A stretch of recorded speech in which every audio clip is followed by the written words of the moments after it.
Well, the good news after the pandemic is that we really got the attention of the federal government focused on the importance of technology. And the infrastructure bill did include $65 billion to invest in broadband across the country.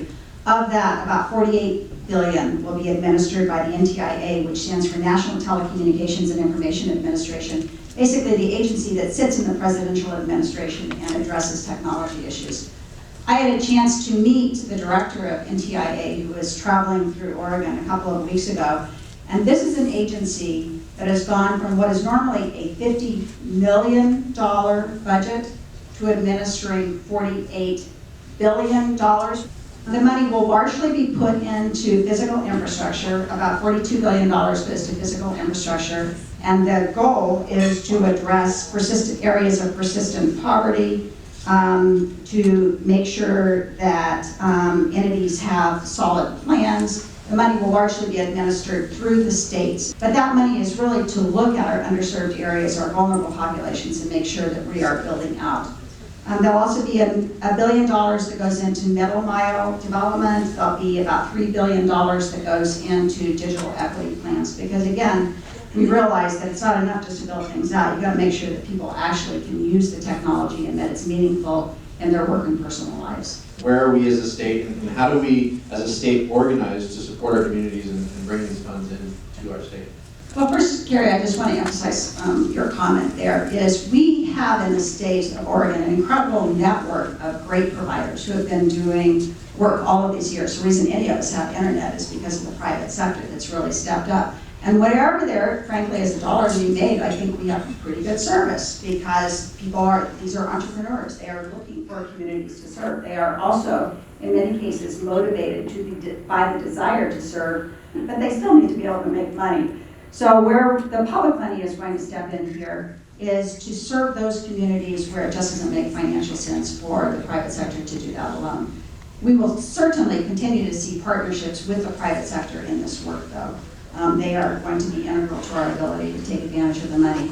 So what are we doing here in the state of Oregon? Oregon has $250 million that we're going to get to spend as a baseline, and then we will compete for hundreds of millions of dollars more that will be allocated by the feds based on need. So I realized we needed to get ready for this, and that's really what legislation that we did in the short session just finished did. I put together with a group of stakeholders a broadband omnibus bill. We addressed oversight of the broadband office. We want to make sure that there are plenty of brains around the table to figure out how this work goes, and we want to make sure it's the right brain. So we're doing some work with the broadband office to make sure that we have a really robust council that can provide counsel and advice and can set up review panels when we get to the point of actually handing out money. We set out a strategic framework to make sure that we are being aspirational in this work, to make sure that we look as we unroll our broadband planning and implementation processes at big picture issues like middle mile, like equity, like leveraging funds. And as part of that, we set out some goals around mapping, because mapping is going to be maybe the most important thing that we do here. The FCC has traditionally had abysmal mapping. FCC has said in the past that if you serve one spot in a census block, the whole census block is checked off. We know how big census blocks can be here in Oregon, especially in Frontier Oregon, and that's simply inadequate. The feds are getting better. They are currently subcontracting for help and taking a very different approach to mapping.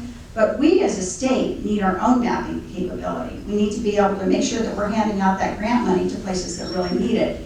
And we need to be able to appeal whatever grant monies that we get from the federal government if the Fed's analysis does not match our own. We need to be able to demonstrate what is on the ground here in Oregon. So the bill sets out a mapping protocol. And then finally, we do a couple of other things to instruct the PUC to look at ways to use the current Lifeline program in a broader way so that we might be able to use that as a mechanism for subsidizing broadband.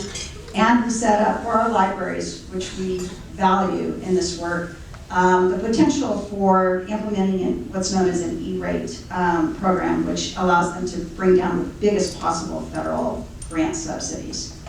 So we're getting ready, is the answer. Money it hasn't yet arrived. We will have to go through lots of bells and whistles before we actually get the money, but we in the state of Oregon are going to be ready.